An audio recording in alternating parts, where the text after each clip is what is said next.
So today we have a special guest with us today, a friend of the centers. He's been a friend of mine for a few years now, and he's helped us with a number of our events, particularly our weekend orientation. We have Mr. Dave Jones from Turtle Concepts, so thank you for coming today. Thanks for inviting me. Just like as always, this is the conversation, so we're gonna just kind of go a little bit deep dive into Dave's, a little bit about his life story and his current works that he does with Indigenous people. And so, can you just tell me a little bit about your upbringing? I'm David Jones, Bonjour, David Jones, Dijinakaz, Kitiganzi B, Donjaba. So I'm from the Garden River First Nation.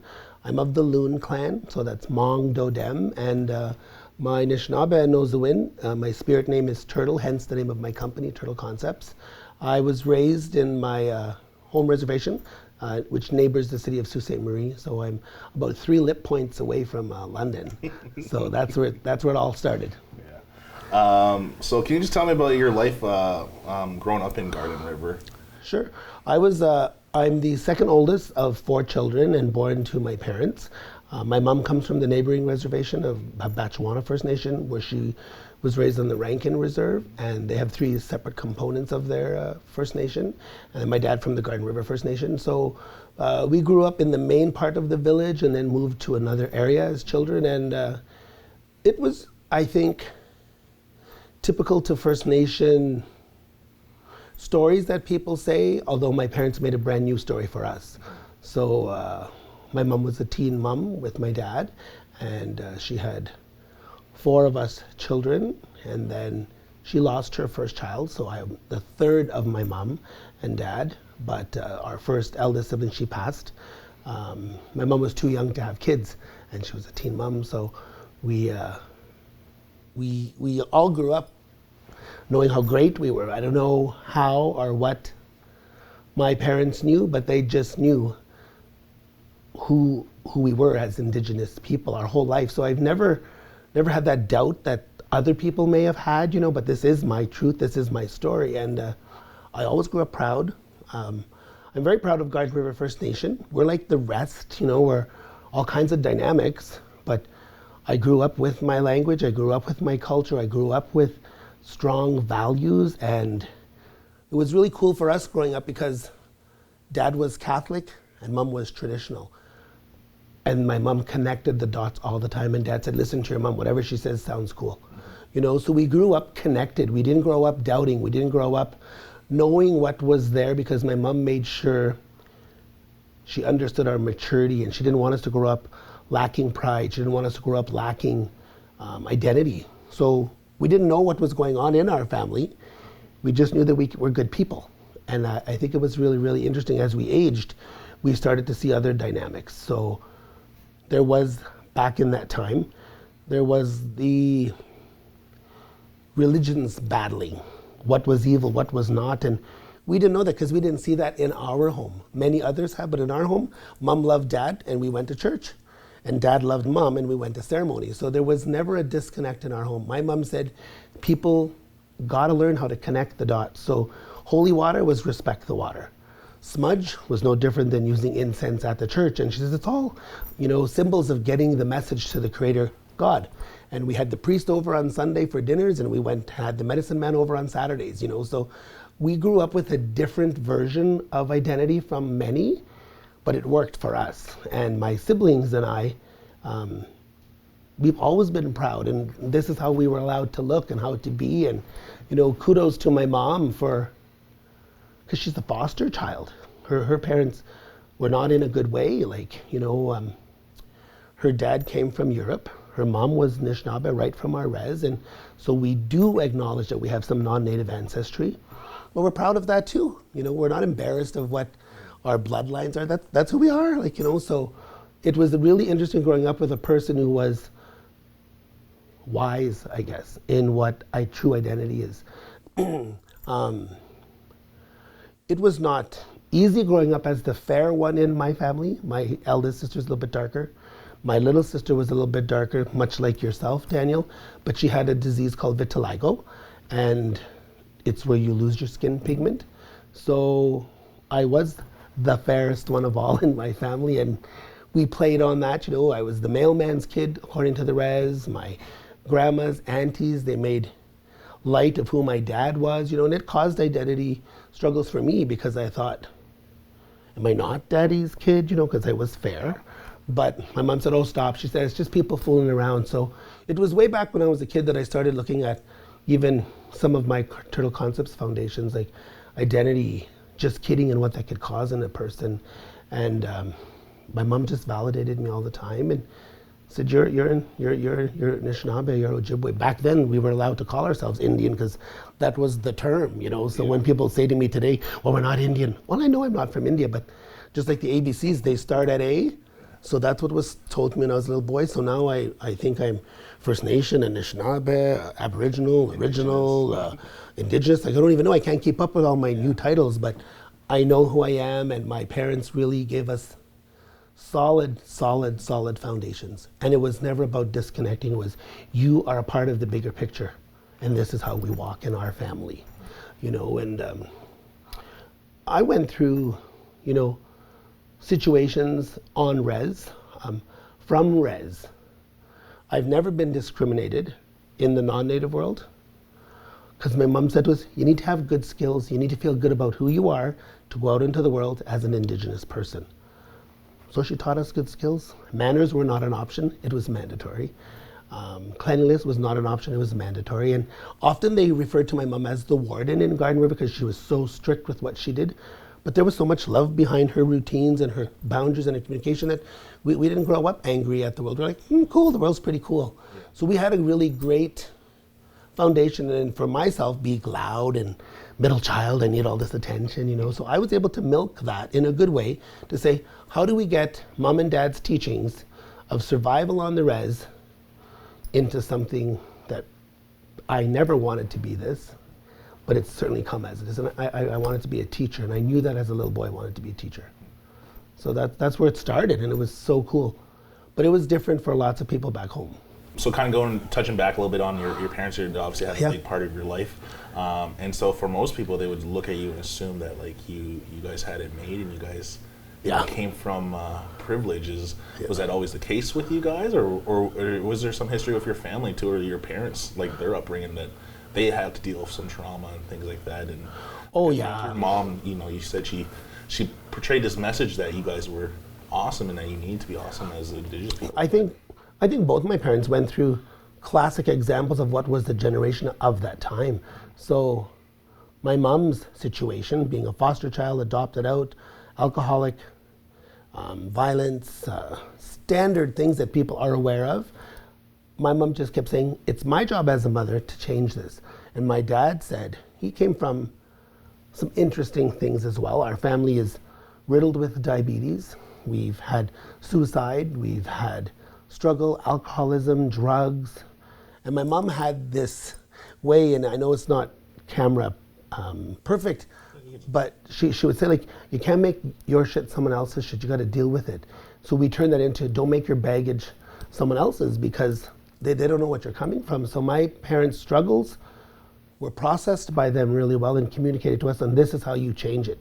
So my mom and dad would always say to us, we're the toilet paper of what we've been through, and watch what comes out, and it'll be fresher, it'll be nicer. And my mom always used very raw, typical res examples.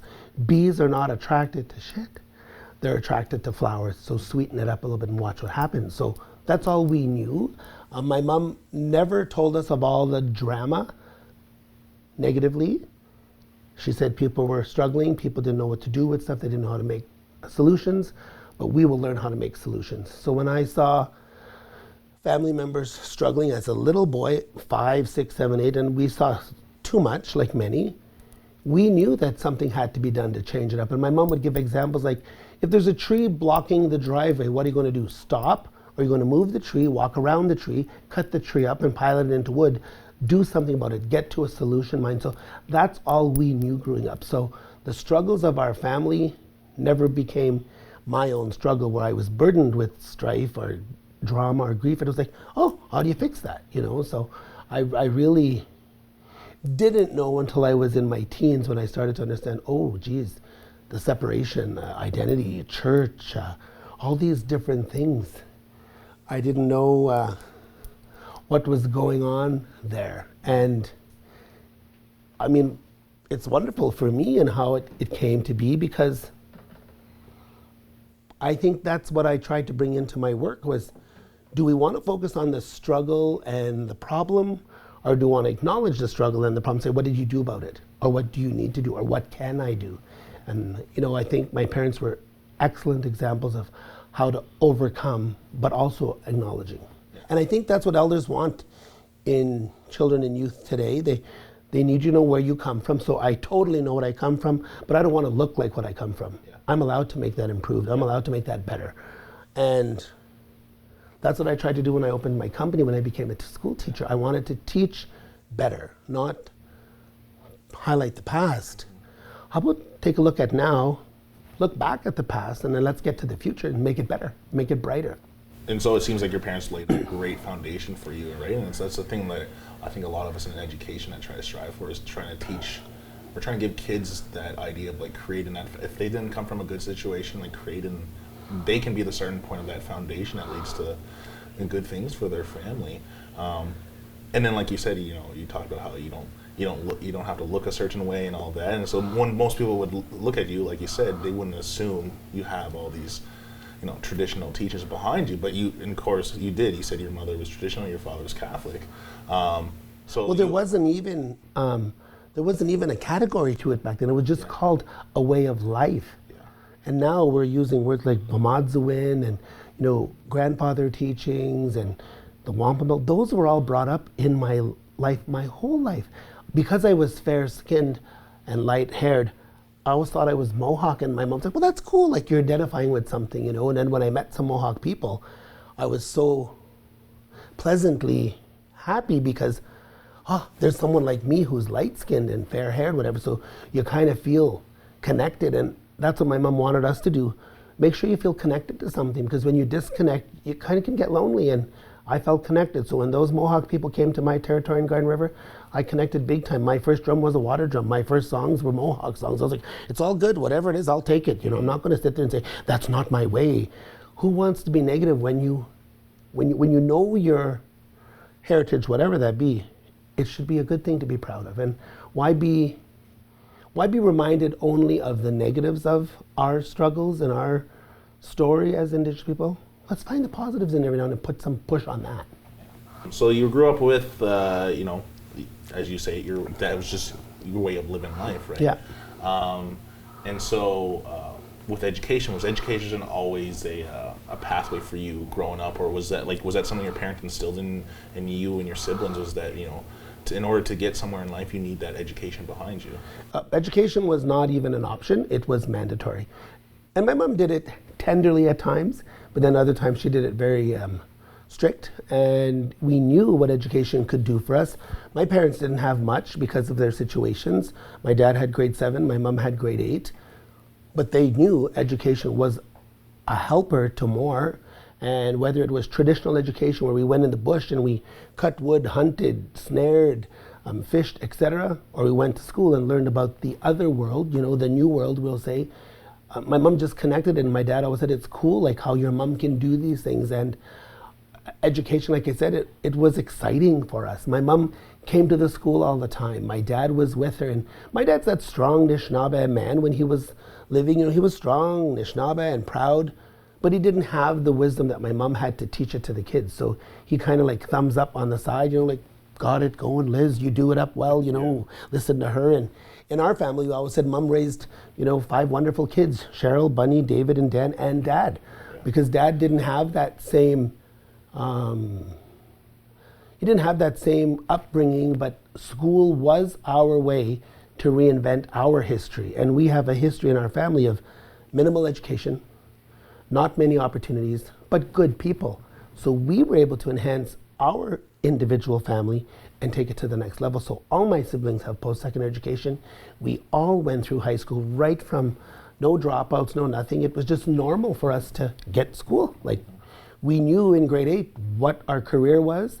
And it was before the trends to go to school, stay in school, all these initiatives. And we were just like, why wouldn't you stay in school? Like, why don't you want to go to college or university? Like, I know where I'm going. I know where I'm trying to get to. What marks are needed to get to this institution? What do I need to do to get to that program? So, my mom and dad were phenomenal because they didn't make it like a task or a chore. It's like, so where are you going? What are you going to do? And they're like, well, I want to go to this school. I want to be this, you know. So it was always exciting for us to think what we could do.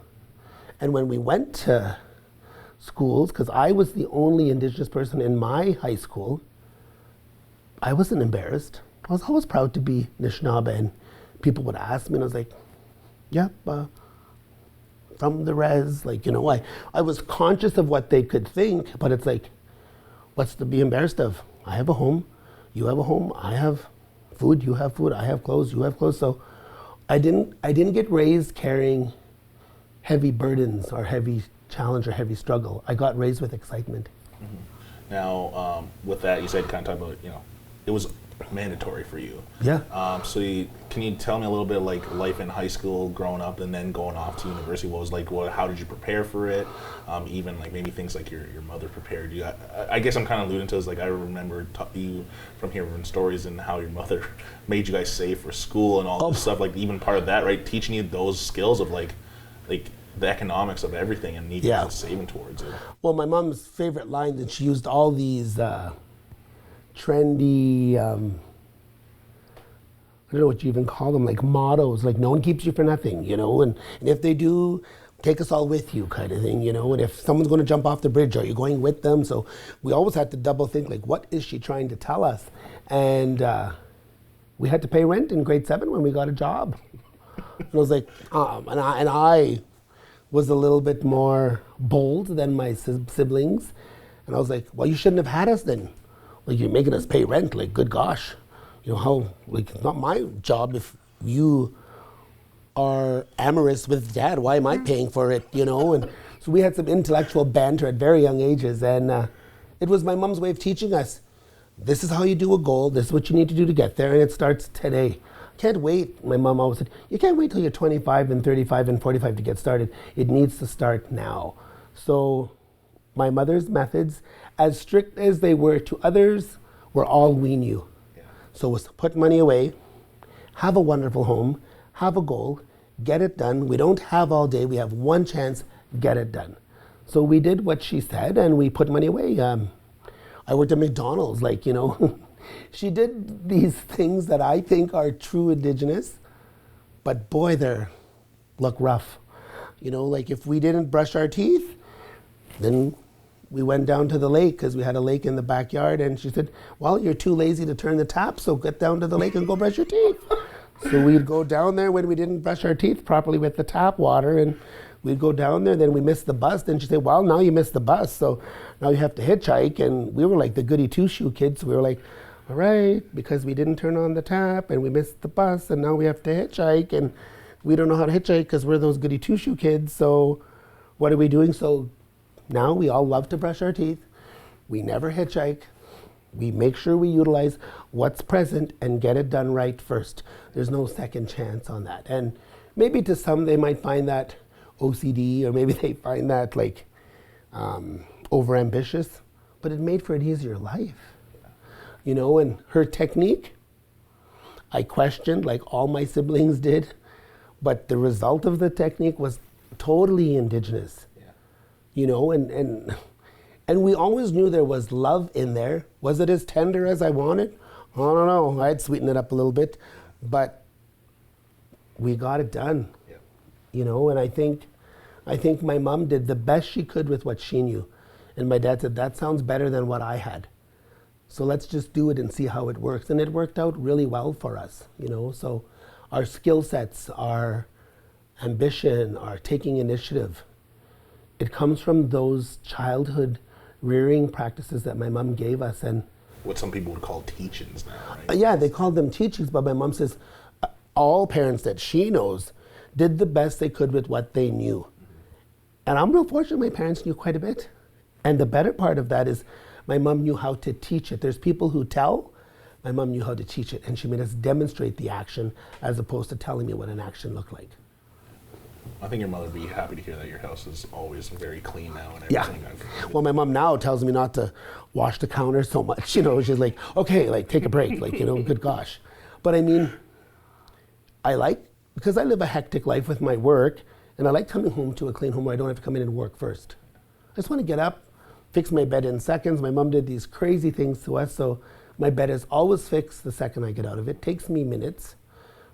And her points were truth. Like I tried. Like I really tried as a kid to challenge her on things, and she'd be like, that's not negotiable. She said, like, no, we always fix our beds.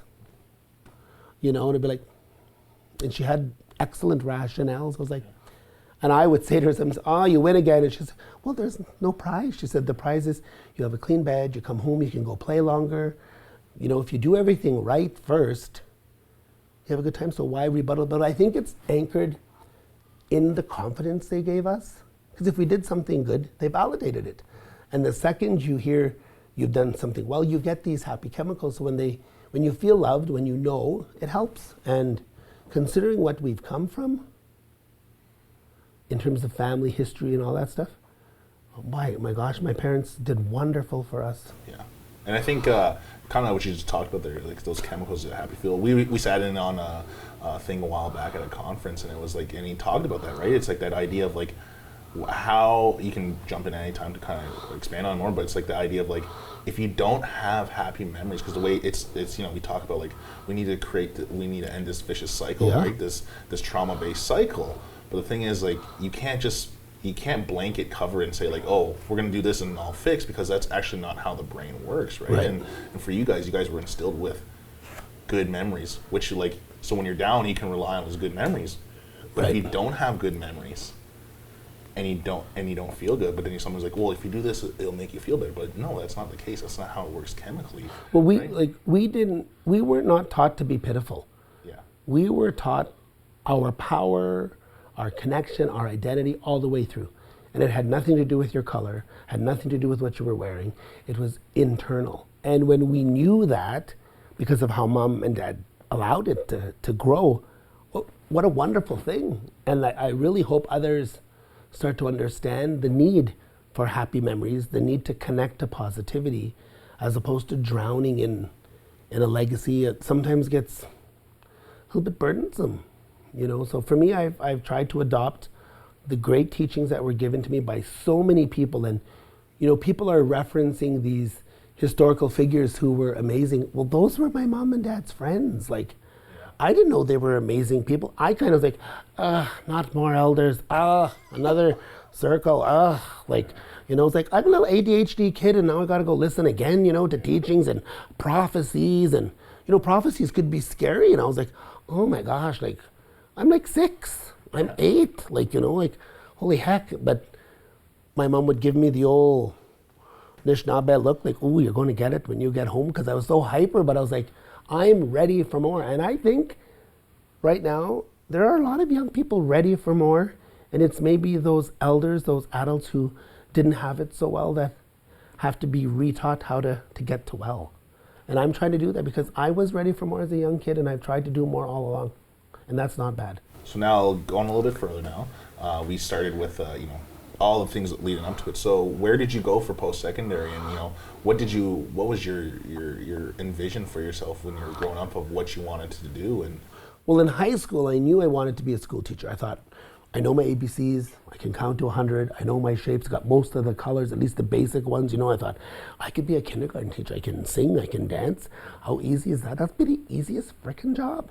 And we've always had boarding students in our home from remote northern communities, so I want to go north because I like to fish, I like to hunt, I like hockey.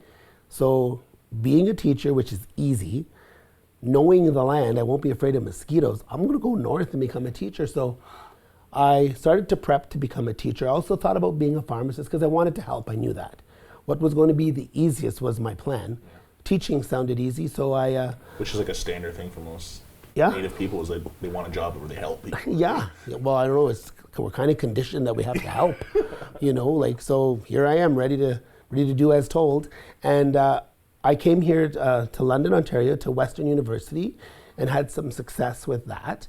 I looked into social work, I looked into psychology, but I felt something was missing there. And maybe it was because of all these teachings and all these circles and all these conferences that I attended, but sociology attracted me. And I immediately remember connecting to the words structural functionalism, symbolic interaction, like all these things. I think, oh my God, that's like my mom, but more technical. Yeah. So I did that. I got my degree in sociology. I also attended at Algoma University, and then I went on to even next to become a teacher at the Faculty of Education at Nipissing University. And it was just like, I don't know, Oprah calls it an aha moment. And I'm like, yeah, for me, there was a connect to how to take what my mom calls teachings, which she didn't even call teachings. It was called, this is how you raise your children. Because you should want it better. You should want more. You should, if you come from crap, you want to make it better. So I took all those experiences, threw them into my degree, undergraduate, and then put it into a teaching degree. And then it made for an amazing post-secondary experience for me. I obviously had to share a lot with people that, yes, I'm Indigenous, yes, I'm Anishinaabe, and there was always that, like, are you for real? It's like, well, yes, this is how some of us look. Like, if media only puts out the long-haired, dark-haired historical figure, then of course people are going to question this side. Mm-hmm. Then I had to show people this is the updated picture. And there's a lot of us. Maybe we don't get on camera enough, but we're there. We exist. Did things like this exist when you were in school, like Indigenous centers or First Nation centers or anything like that? Well, no, I don't think so. But our First Nation had school counselors who came in and tried. But in my high school experience, they would say, what all Indigenous, they didn't say Indigenous because it was different, but what all Native students come down to the cafeteria for a special presentation. But I was the only one in the school. So then I would show up and be like, well, we're all here. Like, it's just me. So there I'd be with the presenter and listening and learning. And then I remember when I went to Western, because I had dyed my hair blonde with my residents, and I went to a Native center there that they were starting, and people said, well, this was for Indigenous people. And I was like, well, I am. I don't want to look historical all the time. Yeah. I think there's a time and a place, but when you're young, there's trends, there's things that go, and let people be young, but let them have strong over here. We had such a strong heart of who we were that it didn't care how we looked. And then people would be shocked that we knew a lot about our ancestry. It's like, I don't look like I know about my ancestry, but I do. Because it's over here. That's all we knew as a kid. It was over here. It wasn't this. Because if I look here first, I'm going to make a lot of mistakes. If I go over here and connect, it's going to be easy. And this thing will take over and say, oh my gosh, this makes the connection real, right? So there weren't these services specifically to my recollection, but they started to come because people knew we needed something. We knew there were a variety of levels coming in people where some were really sound and some didn't know. So they started to fight for more, and hence you've seen more of these services pop up, and then people gravitated to them if they needed them. I myself didn't need them all the time, and always found myself having to defend myself when I went in there, like, yes, I'm Native, yes, I have a status card, here's proof, here's my address. And I was like, that was a little bit challenging when you have to prove yourself to your own because of your skin color or because of your actions. And I've always been talkative, I've always been excited. My mom said that's how we can be. So I'm going to be my real self for the remainder of my life and all of my life. And I think that's a message that has to come forward to young people, to be your real self. And if they can't handle it, well, then they need to go get some services. But I want to be my real self all my life. And I think that's cool for me because I get to, and it's easier to sleep. Yeah. And so then after all this, you went to school and everything, so you ended up with your teaching degree. And so what did you do with it after that? Well, I went north because I love the north. So I was up in Moose Factory. I was teaching 65 senior kindergartens, which was like, oh my gosh. And I knew so many people there from years anyway. And it was a wonderful experience. I loved my kids. There was a lot of, and a lot of ever good me or sick you. And I was like, you guys are crazy. Like, it's crazy fun. And I was calling goose, work, work, work, work, work. And I was like, at my tribe, we don't do that. Yeah. We hate geese.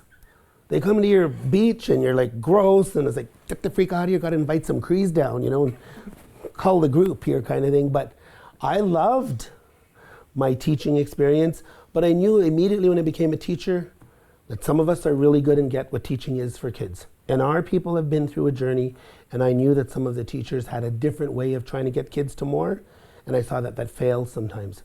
So I started to do extra things where there was more happiness, more excitement, more real. to the situation. And I've always known, as being a former school teacher, that on the res they can act more confident, more silly, more crazy because they feel at home, they feel comfortable. But then sometimes when they went off, there was a little bit of fear, there was a little bit of, how do we act here? So my mom would talk about the city mouse versus the country mouse. And that really meant res or off res. So when you're on the res, you can act your real self, and you know hunting, and you know all these things that we do on the res. And there's like res hockey, there's res baseball, there's res bingo, there's res stuff. But then you go to the outside world, you're like, ooh, how do we act here? Like, my mama said, there's no difference. So in our home, in the day, they always kind of call us like, you act white. And I was like, nope, it's called manners. It's called clean home. I don't know what you mean by res, It's not just the res, it's my home. And my home will always be amazing. My heart will always be amazing. My pride, my identity. So I loved teaching, but I knew someone had to get to another way of thinking.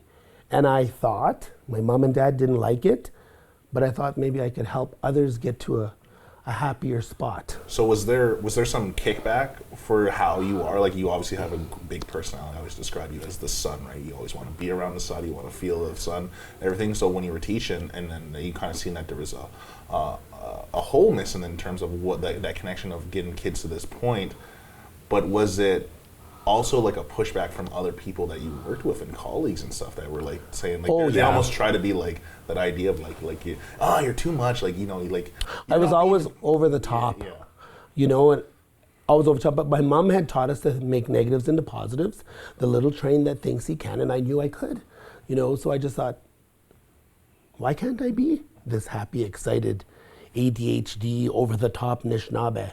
Mom says, sure you can. But she also protected us into how others might not know that version. So I knew, and when I got my second spirit name, I was called the turtle. Yeah. And the turtle knows when to be safe. So it goes inside its shell when it's unsafe, and when it's safe, it comes out and it moves along slowly. Now I feel like I'm an ADHD turtle. Like, let's get her done.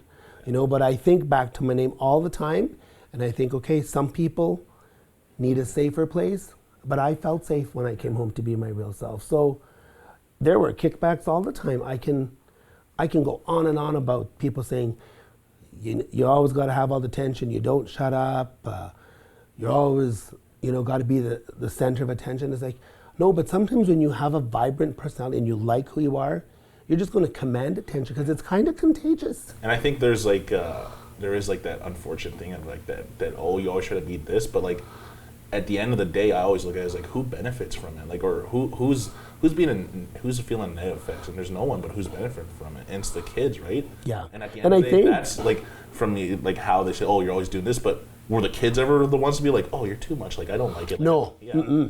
I think I'm a representation of some kids like me. When I sat, I looked for, where's the native person that's like me? And I saw stoic, I saw totem posts, historical pictures, residential school photos, and I thought, gosh, is there any happy ones? Yeah. And everything looked so strong and so stoic, and I was like, what about woo? And when I went to ceremony, I was kind of excited, but then I was watching others, and they were saying it so calm and so, bonjour, Dave Jones dishing a cause. And I was like, bonjour, Dave Jones dishing a cause, and it all kind of like stop and look, and I was like, well, what? I'm excited. You said to be yourself, and culture's going to bring you all this good stuff, so why can't I be excited about it? And I see that all my whole life, where there's others like me who maybe they need a leader like that to be their real self. And then some of us maybe need to follow every now and then, but I just knew I was allowed in my home to be my real self, but it didn't mean everybody else understood it. I was overeager, ambitious, just the things that are good values, and people would question them all the time. And a lot of times they called me white, and I wouldn't deny that I have some non-native heritage. I was born, bred, and raised on the res. I asked my mom often, why didn't you identify with your white side of your culture? She says, well, I was living on the res. I was adopted by Anishinaabe people. So like, there's no color on behavior, she said. When people put color to a behavior, she says that's going to be different than our home. We're just going to be good people. And my mom never said, and my dad, they never said, you be good 5 days a week and 2 days be mean. Be proud 2 days and 5 days be helpless. You're always in a good spot. So when you have that come to you as a kid, it makes a big difference. And when people tried to challenge me, to knock me down, doesn't mean I didn't get emotional. I cried a lot because I kept thinking, is there something wrong with me? Because I like life. I like school my whole life. I like people. I like culture. I like things. And I thought, why are they trying to tell me that this is not okay? And my mom and dad would all say, it's okay. My dad, you know, typical res, he's like, okay, that's enough now, like, you know. Yeah. And, but I mean, they wanted their kids to feel safe, but they knew it wasn't safe sometimes to be what they were telling us was a good way. And I think that's most parents today. They want their kids to have more. Yeah. My parents were with it right from my birth on. And I think that's how we made the decisions we made. But we went home to love, we went home to safety, we went home to something. But we also ate a lot of pasta, we also ate a lot of rice puffs. We ate a lot of stuff in the beginning because when my mom and dad got married, well, they were shunned by his family because my dad chose to marry a traditional foster child who had some non-native ancestry. So that wasn't cool, but that didn't mean my parents couldn't be loving. And they just had to learn a different way to provide more for us. When you don't have those extended family supports, it doesn't mean you can't be successful. Mom said, you'll be amazing. It was really like, for me, it is the truth of what we're talking about today with truth and reconciliation. I don't have much to reconcile in my past and what was happened because we did it nonstop as a child growing up. We knew what was there, but we made sure that we made it better all the time. And it's just a habit now. It's life. I mean, it's not even effort. It's just, I want to be my good self. Yeah, that was, for me, when we first met, I always like, thank you for it too. Like that whole idea of like, you talked earlier, you kind of got a little bit emotional about it, but that idea of like, you never felt like you belonged or like, you always like felt you're ostracized. And for me, because the images and the ways they were putting forward that we were supposed to be, I didn't see myself in there sometimes, like, gee. You know, when I would go to events, because my mom dragged us to everything healing, like, oh my gosh, like, here we go, other kids are going to play, and we're like, we're going to go heal, you know, we're going to listen to a speaker, you know, and be like, oh my gosh. Yeah. So there we'd be, you know. Which is ironic is that you heard, like, you listened to, like, some of the, like, the top speakers. The biggest names and, like, like, in terms of, like, traditional knowledge. Oh my God. Right? Tom Porter, Ann Jock, Beeman Logan, like, there were just so many people in our lives that came and who's list of like and I didn't know they were who's who, just like this guy, here he goes on again, yes I get it, you know, we got to be good, yes I get it, school's important, yes, you know. So I was real to what my head was doing, and my mom said, one day you'll figure it all out. It's like, oh my God, well I'm only 9, so do I have to be the Dalai Lama at 9 or can I just be a kid, you know? But I knew, and it did come into play later on in life. And it was what helped me get through when those challenges or those comments came that made me doubt myself and said, do I fit here?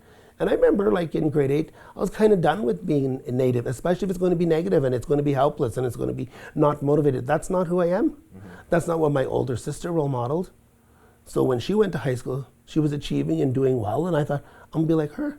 So our version of role models in our family was motivation, was inspiration, was kindness, was polite, was bravery. It was 7 grandfather children, but we didn't call it that. It was a way of life, and it works. Yeah, for me too. It was when we were in that conference like all those years ago where I always just felt like I never fit in terms of like belonging because I'm Oneida and Blackfoot, but I grew up in a community that wasn't. I grew up in a Anishinaabe community.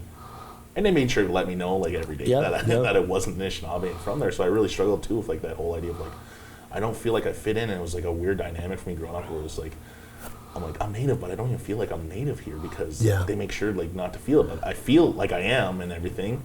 And even just like my viewpoints on the road, like it was always just like almost shunned for like, oh, like you shouldn't think like that. And it's like, but like it's coming from a good place, and like I feel like I don't, you know, like the idea like it's like you need to heal more. It's like, well, no, I don't. And it was like, well, I would tell my mom a lot growing up, like, what happens if you're fixed? Yeah. And she didn't know what to say. My mom made me go see the medicine man all the time, and I was like, what's wrong with me now, Mom? Like, you know, and then I'd go see the medicine man, and he'd be like, I'd give him tobacco, do the thing, and then he'd be like, so what's up? It's like, my mom said I need to see you. And we kind of giggle, and he'd be like, I was like, well, she thinks I need something, so I don't know what it is. Like, I don't have anything bad going on, but he would be no different than what you guys provide you at the center, a place to talk if you needed to. Sometimes I probably did need to talk, but I didn't know what I was going to talk about. So it was my mom's way of saying, I love you, I want you to be balanced, I want you to have a place, go see him, and then we'd talk. And it would be, and I didn't know that was doctoring, but that is doctoring, that's mental health. Now we have a big word on it, but I went to see the medicine man, we talked, and he says, how's things? And I said, I don't understand my grandma. I don't understand my auntie.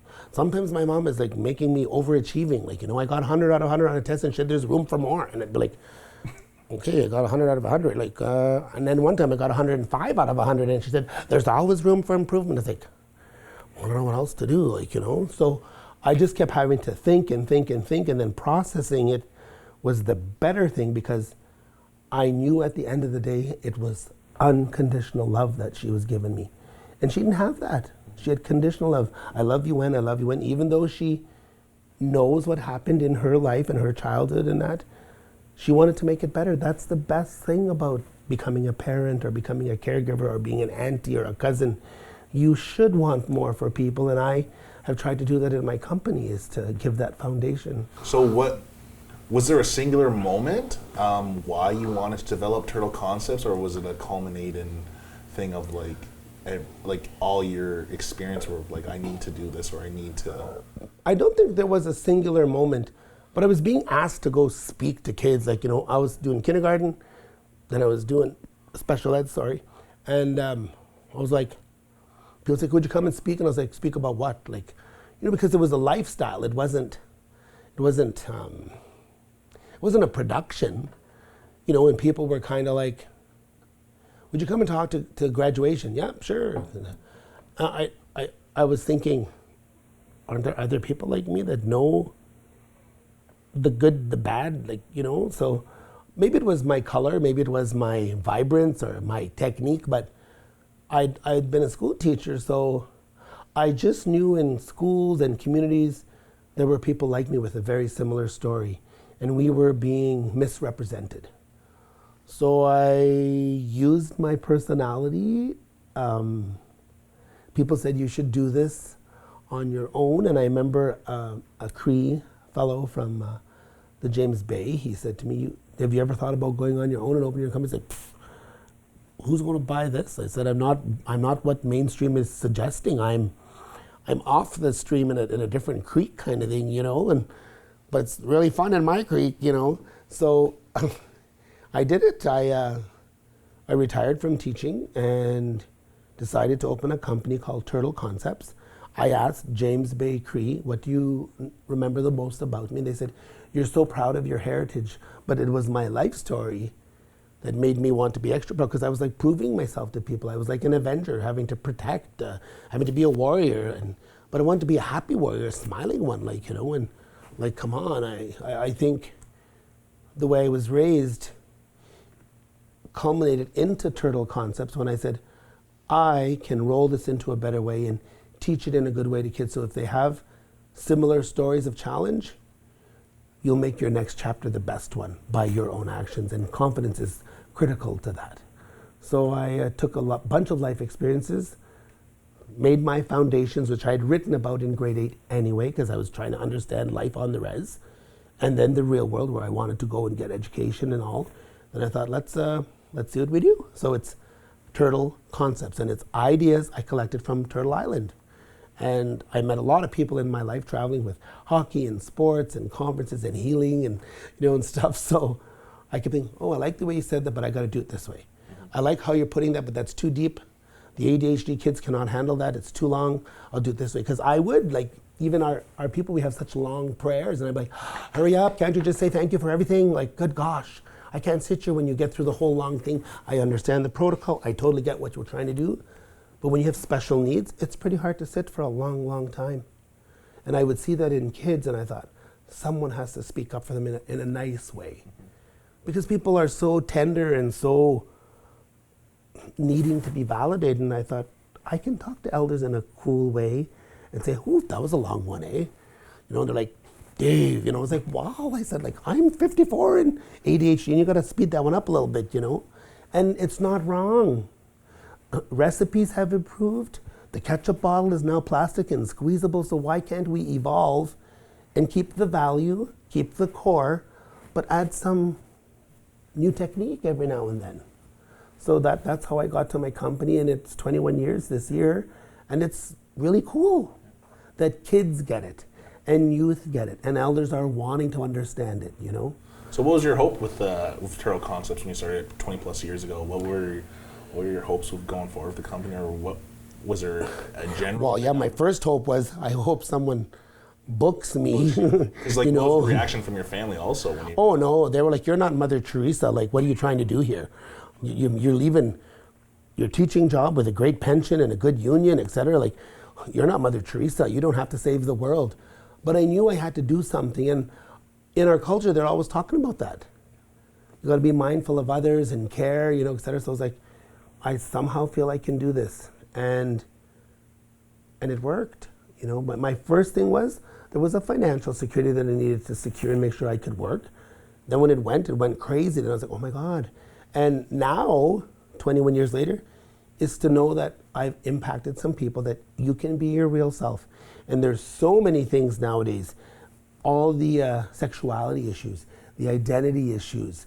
There's so many different things hitting our First Nation Indigenous territories that these kind of conversations I've had for years, and you don't change how you love, you don't change how you respond when you meet a person who's trying to get somewhere else, especially if it's in a good spot, and I've just tried to be that. So my goal now is to live a good life, to demonstrate a good life, to show what it can be. And when I have someone say to me, hey, your story's kind of like me, or I'm similar to you, it's to feel that connection. And I have so many connected places all over. And my little brother is awesome. He's 15 years younger, and he always says to me, you don't have to be so humble. You are allowed to be excited about what you created. Yeah. And that's those change makers that we talk about, are those warriors who keep the good stuff. And I guess I'm a warrior, but I'm one of those friendly ones. It's like, come on my team. Like, we're not going to take over the world, but we're going to show the world. Yeah. So that optimism has been really good for my personality. And some still don't get it. I just need to get it. And when someone else likes it and they want to connect to me, I'm really good with that. So in those 20 years, since you've worked with so there's some communities you've probably worked since the beginning. Yep. Have you seen a change in those communities in terms of the youth, or the direction they've gone, or is there still like some strangleholds on them that are keeping them back? No one ever knows their impact when you meet people. But then when you can see it and then they voice it because you've helped them find their voice, oh my gosh, that's so rewarding. Like, I've had so many people come forward and tell me stuff like, really? That helped you? Like, because it could be wearing skinny jeans as an old man. I was like, go ahead. Or it could be dyeing my hair. Or it could be being excited when I go to ceremony. I have elders, like, they get excited about my personality. I was just in Michigan, and they were so excited about this wild little turtle, and I was like, well, that's what happens when you feel good. Like, who wants to feel good and look miserable? And it goes right to what my mom said. Bees are not attracted to crap. You won't find a bunch of bees on a pile of bear poop in the bush, she said. They're going to go to find a flower. It's sweeter, berries. So I've tried to be that. And to hear people say, I remember you when I met you. I remember you. I met you here. I met you there. And one piece of information stuck, or more pieces. It's great to have intergenerational excitement occur, and I get to hear that often. There's intergenerational trauma, which I'll admit needs to be spoken about too, but we also need to talk about intergenerational excitement. It's because when someone makes, say you're 3 generations younger than me practically, when you get excited, that shows me that what I made as a conscious decision impacted somebody. And you do have a big impact on a lot of people, and even that dynamic of like what you talked about, like you have a nice way of talking with the elders, right? And I feel like some people our age, like they hold like in respect level, but then also they're like so afraid that like the elders are just human too, right? And maybe they want to kid around and stuff. And I just think of this past year at Onika when we almost got our resident elder Peter in a toga. Yeah, had like a toga themed party for our dinner that night, and most people were like, well, you can't do that, right? And Can you just kind of that story a little bit? Because I think that's... Well, I've known Peter Bokash since I was a teenager, and I went to these, I don't even know what they call them, but culture camp. Yeah. So we went to culture camp and we learned basket making, how to tan hides, canoeing, and song. And I know I don't look like I went to those, but that was my childhood and my teenagehood. So Peter was there and doing his thing because he's maybe a generation older than me, and so now he sees me and he's known me for whatever 40 years. And when we were doing this exciting piece at Onika with the toga party, he's like, why can't we try other cultures? Like, we want them to learn about us, but why can't we embrace theirs too? So I want to be acceptable in the whole world and be proud of who I am and not deny it when people say, so what's your culture? Oh, I'm Anishinaabe. Oh, what is that? So when we asked, come on, Peter, let's do this toga party and stuff. I think our elders, because of the situation in their generation, they weren't allowed to maybe have so much fun. Maybe they didn't get to have that opportunity.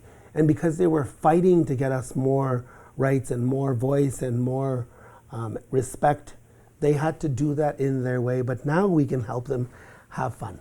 And when they do it, you can see them kind of I don't know, but come on, you almost get that sheet on, and we almost had him. Yeah, he did put on the green foliage, I just remember being when you were in the room, we were getting ready, and then we were all in there getting ready because none of us knew how to do a toga. And then you call up and you're like, Peter, you're gonna get down here and put your toga on. And you can just hear that big belly laugh through the phone. Yeah. But for me, I think I think we're overconscious, Daniel, to be honest. I think we're very overconscious of what people will say. And what I say, because my mom and dad taught me, let them talk, but make sure they talk about something really cool. Yeah. What's wrong with that? What's wrong with being a happy native that you tell people and they say, oh my God, did you meet that one? He's really happy. He's got a different way. Yeah. Some of us are shy. Some of us are angry. Some of us are sad.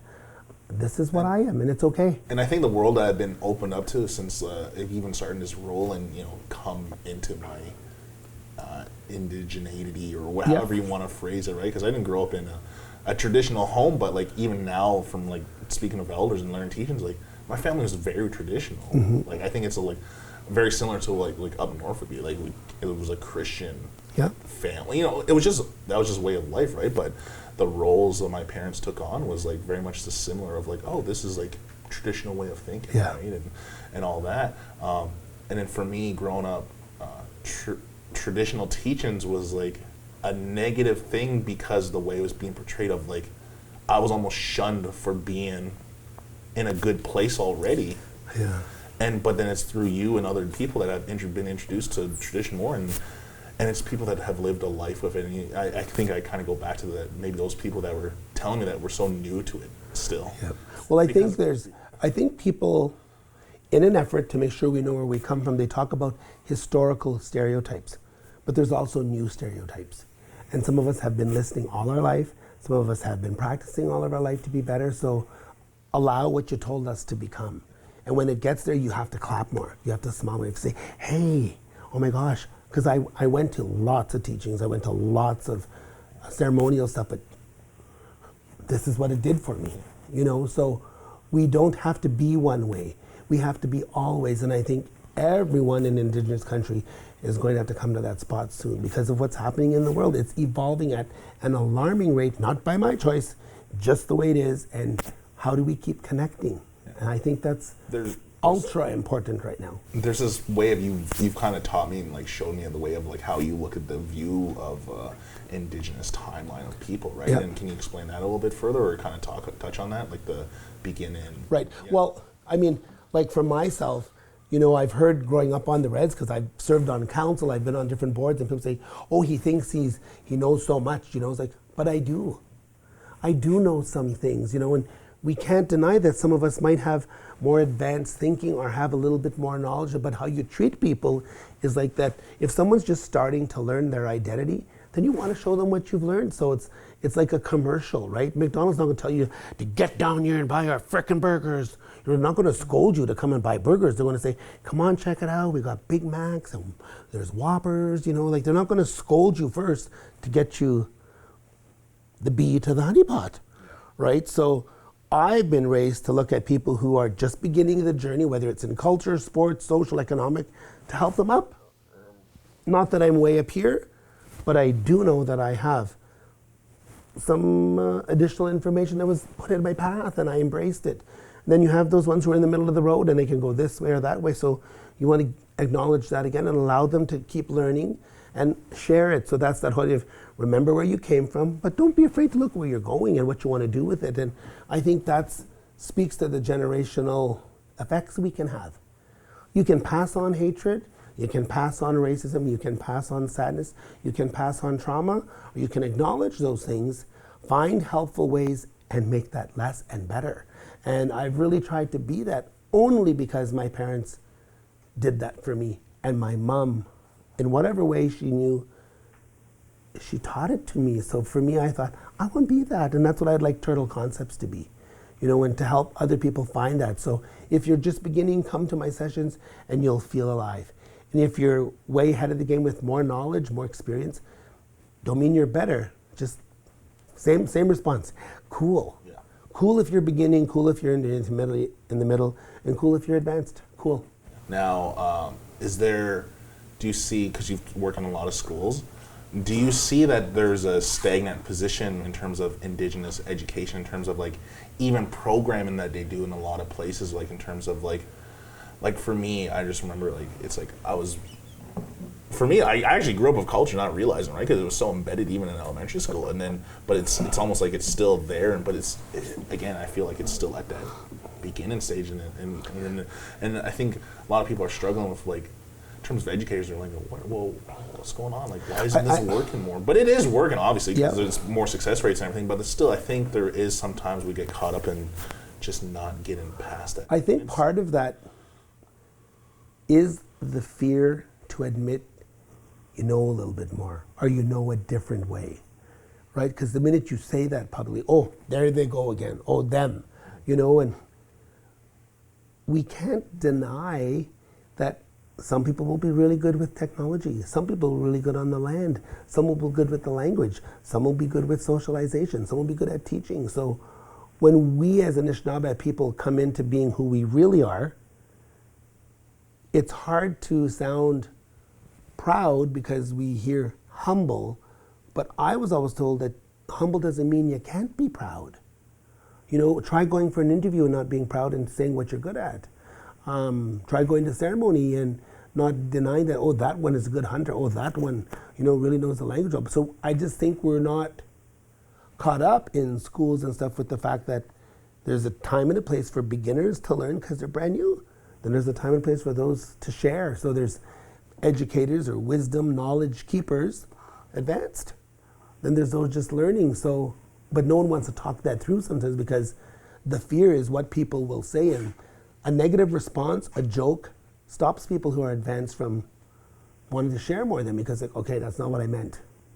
But then if you're starting to shine and someone hasn't shined, they're going to think you're outshining them, but it's not.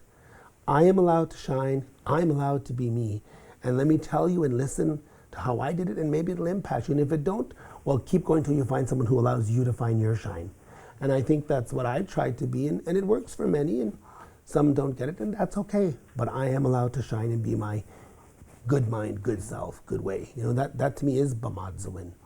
And I think the school systems are coming into that now. Because we've done so much in Indigenous country and Indigenous education to get to another level, but it's now to have public conversation about that.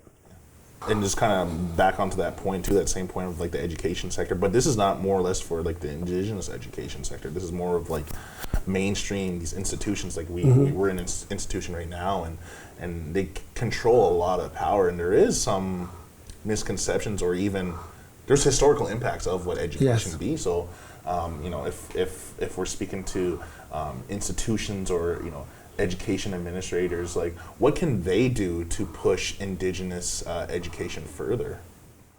Well, I think we have to be real in the guest speaking circuit. My grandma was a very devout Catholic, and she was truthfully my step grandma because she had adopted my mom. But she said when you go shopping, there's not just one can in there. There's a variety of beans, a variety of vegetables, a variety of categories of food. She says, same thing when you go to the bush, there's all kinds of trees. And I would always joke with my grandma because of my hateful self. Like, Graham, you're like a medicine woman. Oh no, she said, it's just a way of life. She'd get mad because she'd show me what Papa used for heart, what Mom gave for colds. Like she had all these medicines, but she says, but that's any culture. She said, any culture has medicinal value from the land because that's what it was a long time ago. She said, so when in our effort to be more, we've not had the great opportunity to be heard about what we knew. Our knowledge was denied by people, and whether it was colonization or not. But if you put it forward in a sweet way to the colleges, to the universities, they maybe will come in. But if we're going to do blame and hatred first as the approach to get on the platform, I don't think that's going to help us sometimes. So why not sweeten it up, say here's what we'd like to do, and bring in a variety of speakers. Find beginners and say this is their purpose.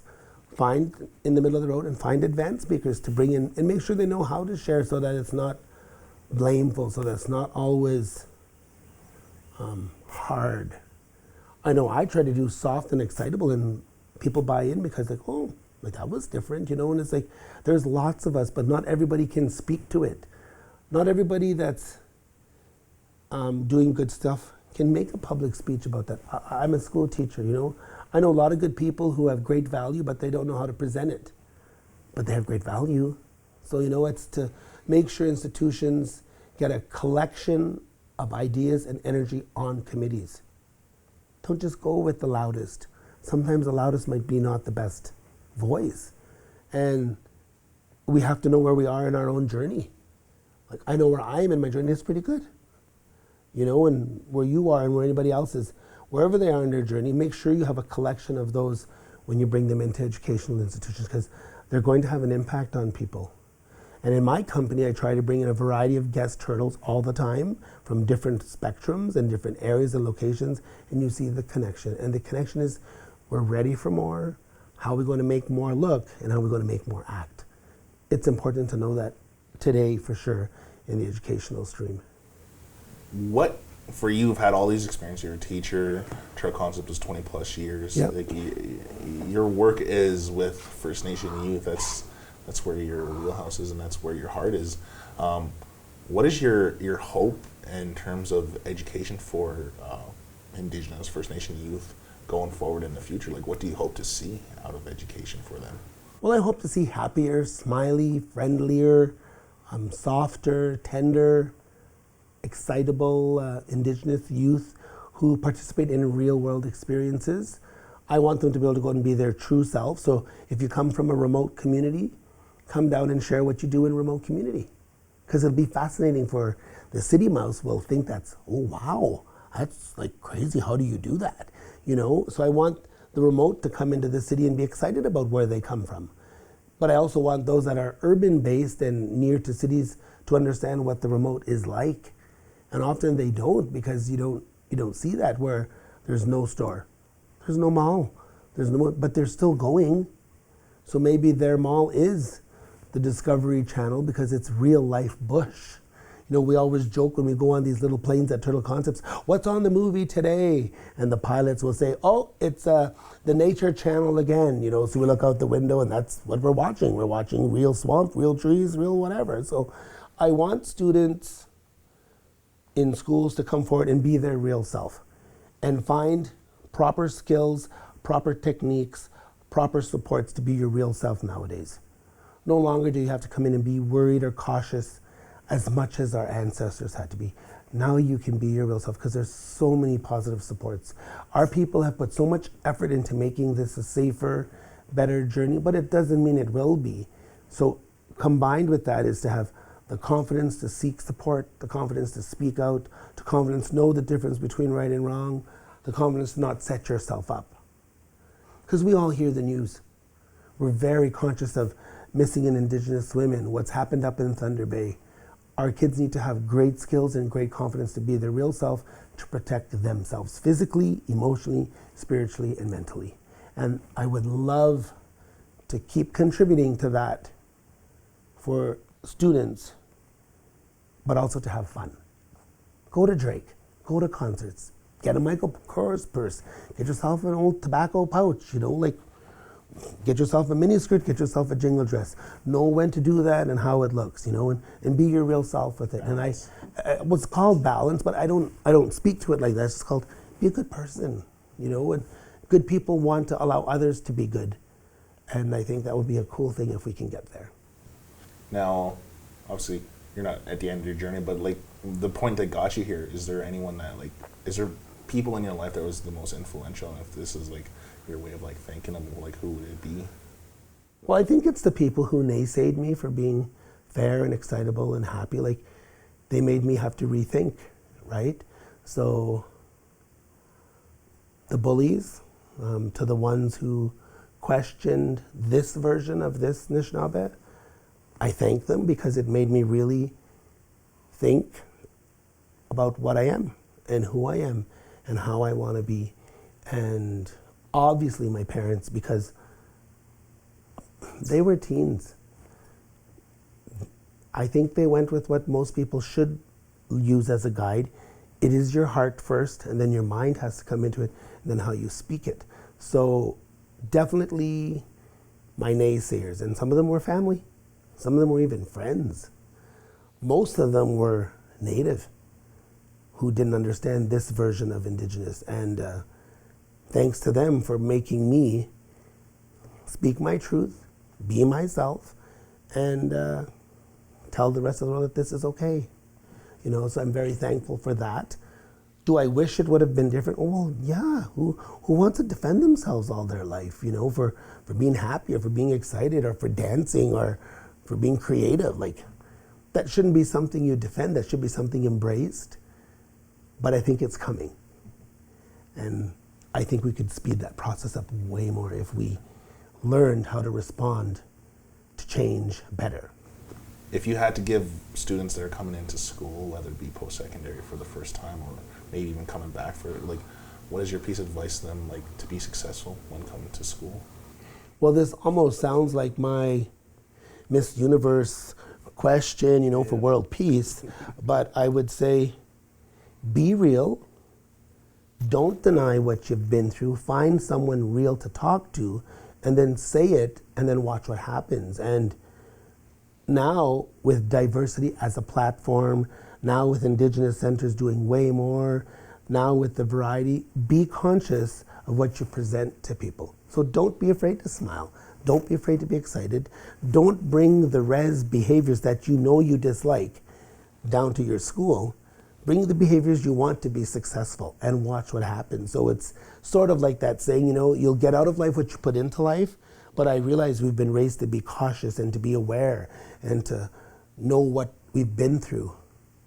But no, if you're going to school, you are already doing what we want. You are changing it. You are making it better. You are reinventing history.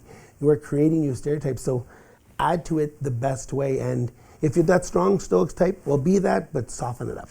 And if you're that over the top, be conscious that some people don't know how to handle that. So find the balance of what you are and be real to people. And you'll find other cultures will connect. I know for me that's what has worked, and it's easier to sleep. Get to be myself. People still roll their eyes. I even roll my eyes at myself sometimes. But you'll find a connection with people, and that's, to me, is the importance of surviving school, surviving change, and getting it done. Awesome. Well, thank you. I appreciate it as always.